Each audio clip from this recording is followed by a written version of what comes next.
Suara hati dari barat kota Delta.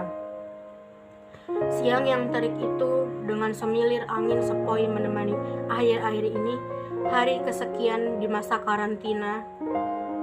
Sepertinya aku akan mulai menulis cerita ini, sepotong demi sepotong. Mari kita mulai. Seperti biasa, tugas akibat dari program sekolah online kian hari kian membludak, bertumpah ruah seakan-akan tak ada habisnya. Walaupun sudah kuselesaikan satu demi satu, otakku yang sudah terlalu lama berdiam diri di rumah ingin meledak rasanya. Guru yang hanya mampu memberikan materi dan juga latihan soal tanpa bisa menjelaskan secara rinci yang menambah rasa penat di neuron-neuron kecilku. Butuh refreshing dan udara segar batinku. Pagi ini saja aku sudah disuguhi sarapan tentang statistika. Yang sekali lihat pun sudah tahu kalau itu termasuk hitungan-hitungan yang merepotkan, dan dilanjut dengan pelajaran keagamaan yang membahas tentang hukum-hukum Islam. Ingin rasanya rehat sejenak, pergi ke pelosokan pedesaan yang dikelilingi dengan sawah dan pepohonan hijau di sepanjang jalan, mengistirahatkan diri atas bukit sambil berbaring,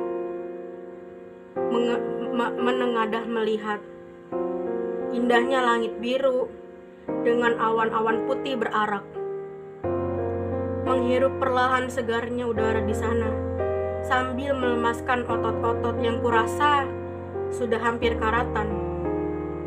Sudahlah, berhenti berhayal tentang liburan. Sudah saatnya kembali terhempas ke kenyataan dan segera menyelesaikan tugas akhir hari ini. Integrasi dan disintegrasi Indonesia. Aku membaca dengan cermat judul tugas sejarah hari ini. Sekilas memori tentang sejumlah konflik dan isu hangat akhir-akhir ini mulai terdorong dari silabus otakku. Dengan cepat, aku menghentikan beberapa kata kunci di halaman pencarian. Dan dengan sepersekian detik, berbagai macam artikel menyeruak keluar di situs pencarian. Kiranya ada lebih dari 1 juta database di sana.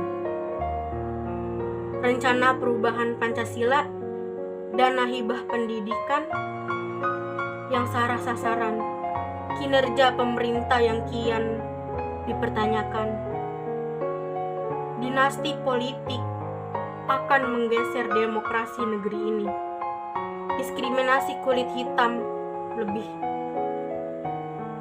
parah dibandingkan di luar negeri, lonjakan kasus COVID-19 di Indonesia, sekolah online tidak efektif, dan banyak lagi persoalan di negeri yang membuatku berpikir sejenak.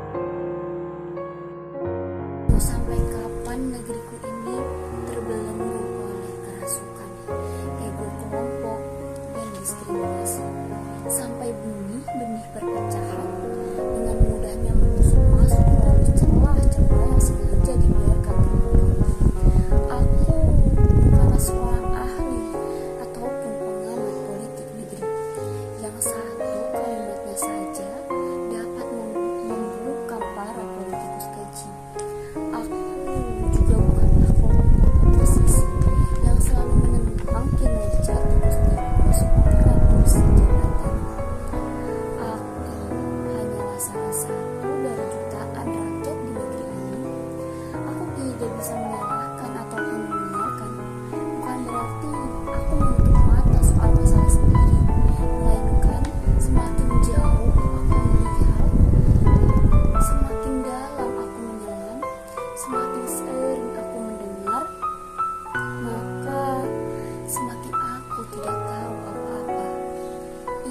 rasanya menutup pintu Doraemon dan pergi ke suatu belahan bumi ini tanpa ada isu serta konflik yang mengusik pikiran, tenang dan damai. Tapi mana tega aku meninggalkan tanah air sendiri, mana berani aku pergi mencampakkan ibu pertiwi. Bahkan sehancur-hancurnya negeri ini pun, ia tetaplah tanah kelahiranku, negeri tempatku bernaung, rumah abadi yang sampai mati pun aku cintai. Aku hanya miris dengan keadaan negeriku yang sekarang, dan aku yang masih belum melakukan kontribusi apapun untuknya. Malu aku sebagai rakyatnya, yang aku bisa hanya memandangi layar handphone dan menggulirnya dari atas ke bawah, memperhatikan berita dan kabar tentang negeri yang katanya paru-paru dunia ini. Terkadang dengan hilafnya mengkritik pemerintah yang kalau diingat lagi pun aku merasa, kamu bisa apa? Tiap hari hanya mengkritik, memangnya apa yang sudah kamu sumbangkan untuk negeri sendiri? Mereka memang kejam, tapi pernahkah kalian berpikir bahwa sebenarnya kitalah yang jauh lebih keji? Kita hanya duduk berbaring sambil menghujat dan memaki mereka. Adakah yang lebih hina dari lisan yang selalu mengkritik tanpa memberi saran? Adakah yang lebih bermulut besar daripada kita? Tak sampai hati aku menulisnya. Mau dijelaskan serinci apapun, masih ada terlalu banyak persoalan di negeri dan rakyatnya. Dijelaskan pun, aku sendiri sudah terlalu lelah. Teringat akan sebuah petuah dari seorang yang pernah berbincang santai denganku.